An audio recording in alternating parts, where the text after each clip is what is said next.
कि संत ज्ञानेश्वर के जो पिताजी हैं विट्ठल पंत जी,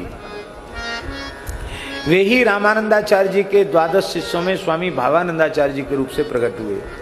आज भी आलिंदी में हमारे सत्यनारायण दास जी तो आलिंदी रहे हैं, गए हैं, वहां आज भी जो पिप्पल है उसको स्वर्णिम पिप्पल कहते हैं। और रामानंद स्वामी ने आशीर्वाद दिया, ये बात भी वहां के सब लोग मानते हैं। रामानंद स्वामी जी ने आशीर्वाद दिया था विट्ठल पंत जी की गृहिणी को, पुत्रवती भव। वो रोने लगी, भगवान मैं कैसे पुत्रवती हूँ, आपने मेरे पति को तो सन्यासी बना दिया।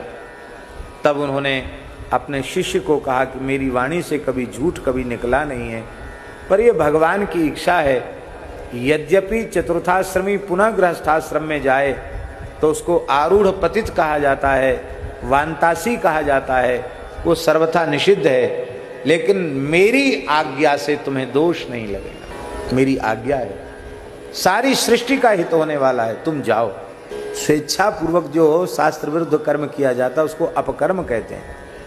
पर भगवदाज्ञा हो जाए, बड़ों की आज्ञा हो जाए, आज्ञा पालन करने से दोष नहीं होता है। ऐसे जो प्रकरण है उनको अपवाद कहते हैं। अपवाद विधि नहीं बनते, इसलिए ये अपवाद विधि है, ये अनुकरणीय विधि नहीं है, ये अपवाद है।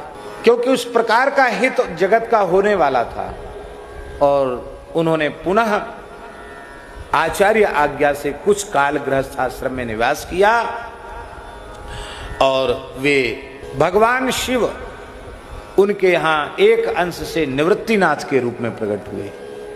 भगवान श्री हरि एक अंश से संत ज्ञानेश्वर के रूप में प्रकट हुए।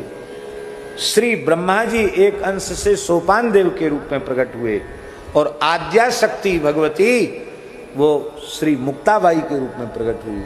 तो तीनों देवता और आद्या शक्ति उनके यहाँ प्रकट हुए। ये आचार्य चरण आज्ञा न देते तो इन दिव्य महानुभावों के अनंत लाभ से, उपकार से वैष्णव जगत वंचित ही रह जाता। आज ज्ञानेश्वरी जो मराठी में टीका है संत ज्ञानेश्वर जी की, उससे कितना बड़ा प्रचार प्रसार भागवत धर्म का हुआ। और महाराष्ट्र प्रदेश में तो वारकरी परंपरा ही वैष्णव धर्म के ध्वज को फहरा रहा है।